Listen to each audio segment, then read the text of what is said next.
አሰላሙ አለይኩም ወራህመቱላሂ ወበረካቱ። ውድና የተከበራችሁ ውድ የዩቲዩብ ተከታታዮች እንዴት ናችሁ? ሰላም ናችሁ? እኔ ያለው አልሐምዱሊላህ።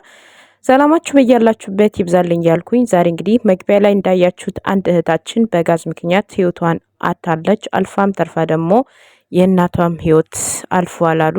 በዚህ ምክንያት ነው እንግዲህ አላህ ይጠብቀን፣ ሁላችንም በያለንበት አላህ ይጠብቀን።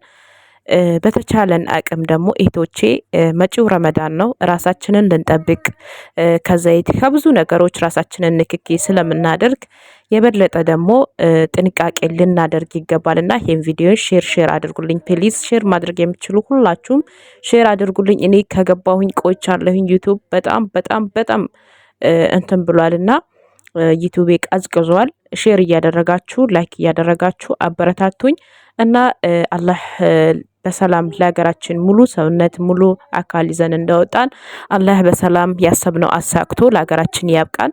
እቺ እህት በጣም ታሳዝናለች። እንዳያችሁት እንግዲህ ልጅቷ ይመስለኛል እያጸደች ይመስለኛል ማድ ቤቱን ጋዙ ተከፍቶ ረስታው ይሁን አንዳንዴ ስንወለውል በፎጣ ምናምን የሚከፈተውን ቦታ እጄታውን እነካዋለን። በዛን ሰዓት ቦታ ሲቶ ይቀመጣል። ያ ደግሞ እንዳለ ጋዙ ተኖ ማድ ቤቱን ተቆጣጥሮታልና አስቡት። በባዶ እየነደለ ነበረ መሬት ያኒ እንትኑን ስትከፍተው አንዳንዴ እኛ የሆነ ነገር ለማድረግ ስንከፍተው እንዴት ነው የሚከብደን። እሷ ግን አንዴ ስትከፍተው ባንዴ ነው እንዳለ ውልቅልቁ የወጣው ማለት ነው እንትኑ ፍሮኑ። እና በጣም ጥንቃቄ ልናደርግ ይገባል። ስናጸዳ ተከፍቷል ወይ ብላችሁ ቼክ ማድረግ አለባችሁ። አጽዳችሁ ዝም ብላችሁ መሄድ የለባችሁም። ቦታውን ቼክ አድርጉት። ተከፍቷል ወይስ ተዘግቷል ብላችሁ ቼክ አድርጉ። እባካችሁን ራሳችንን እንጠብቅ።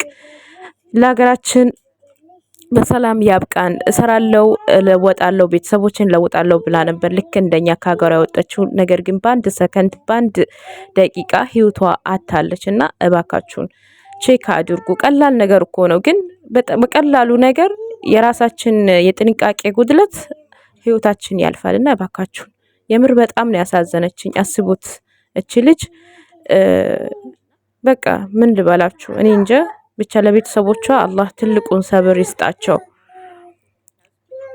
ደግሞ የለበሰችው ሻርብ አሁን ለምሳሌ እኛ ራሳችን የሆነ ነገር ሲመጣ ድንግርግራችን ነው የሚወጣውና እቺ ልጅ አሁን ራሷን ማትረፍ ትችል ነበረ።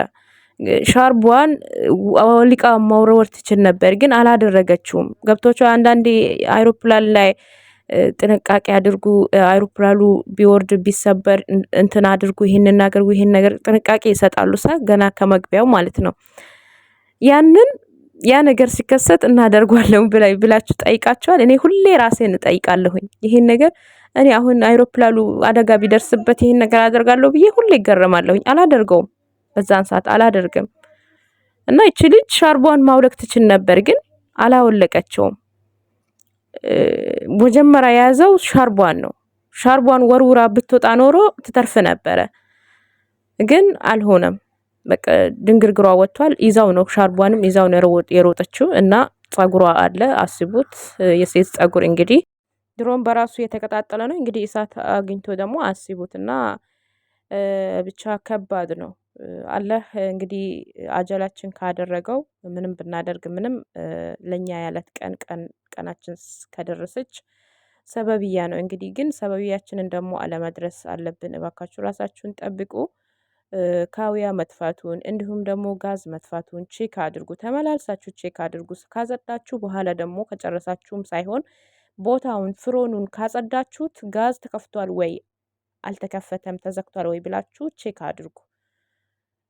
እና ብዙም ጊዜ ስልክ ነው እኛን አሁን ህይወታችን እያጣ ያለው ወላሂ። ስልክ አሁን ማድቤት ላይ ይዘን ላይቭ እንገባለን፣ ምግብ እንሰራለን ከስልክ የተያያዘ ምናምን ብቻ ምን ልባላችሁ ስልክ እያወራን እንሰራለን። ተው የምር ህይወታችን በትንሽ ነገር ነው እያጣን ያለ ነው። እና ስልክና ስራ እንዴት እንደሚሄድላችሁ እኔ ግራ ነው የሚገባኝ ወላሂ ላዚም። እኔ አንድ ቀን ስራ እየሰራሁኝ ስልኬን አይቼ አላቅም፣ ማዳም ቤት ማለት ነው። አንድ ቀን ትዝም አይለኝም የት እንዳለ። ግን ልክ አልጋይ ላይ እንትን ሲል በቃ ስልኬ ትዝ ይለኛል። የዛን ሰዓት ነው ፍሪደም የሚሰማኝ። በደንብ የሚያየው በደንብ በቃ እንደፈለኩኝ ሆነው በዛን ሰዓት ነው እንጂ ቀን ላይ ስራ እየሰራሁኝ ስልኬን ከስራ ጋራ በጭራሽ። በጣም ነው የሚያናደኝ ሰው ሀተ ስራ ስልክ እያናገረ ስራ የሚሰራ ሰው ማለት ነው። እና ህይወታችንን እያጣናት ነው። ብዙ ነገር እንረሳለን ስልክ ይዘን ብዙ ነገር። በራሴ ራሱ ብዙ ነገር አሁን ቤት ከሆንኩኝ በኋላ ልጆች ከወለድኩኝ በኋላ ብዙ ነገሮችን አስተውላለሁኝ። ስልክ ከያዝኩኝ የጣትኩትን እረሳለሁኝ። ወይ ይቃጠላል የሆነ ነገር ይሆናል። እና ይሄን ያክል ነው። ማዳም ቤት የሚሰሩ ልጆች ደግሞ ምን ያክል እንትን ትላላችሁ? ስልክ እያያችሁ ስልክ ይዛችሁ ስራ አይሆንም። የምር ራሳችሁን ጠብቁ በተቻላችሁ አቅም። ቀልድ አይደለም። እንደ ቀልድ የምናያት ነገር ዋጋ ታስከፍለናለች። ስለዚህ ባካችሁ ራሳችሁን ጠብቁ በተቻላችሁ አቅም። እንግዲህ ዩቲዩቤ በጣም ቀዝቅዟል። ብዙም እየገባሁኝ አይደለም። አንዳንዴ ዝም ብዬ ጦል ላለሁኝና ባካችሁ ሼር ላይክ እያደረጋችሁ አንዳንዴ ብቅ ላለው ማለት ነው አደርጋችኋለሁ።